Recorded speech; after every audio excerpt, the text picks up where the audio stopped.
Today's video, I'm having the task to install the Git on all the app servers.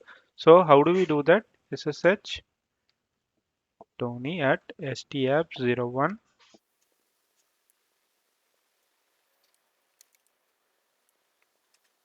Now we have elevated our access. Let's install this. Yum install -y git.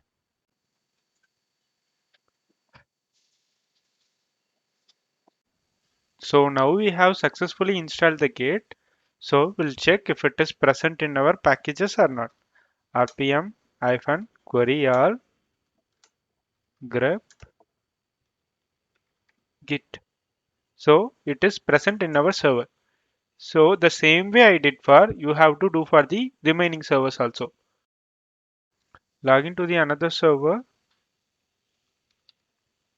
So I will speed this process so you no need to wait on this video.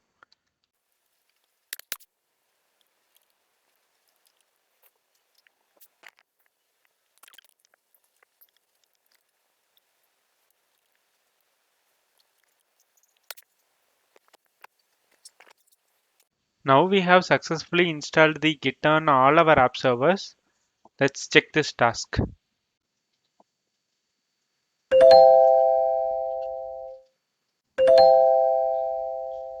So task is successfully completed. We'll see you in next video.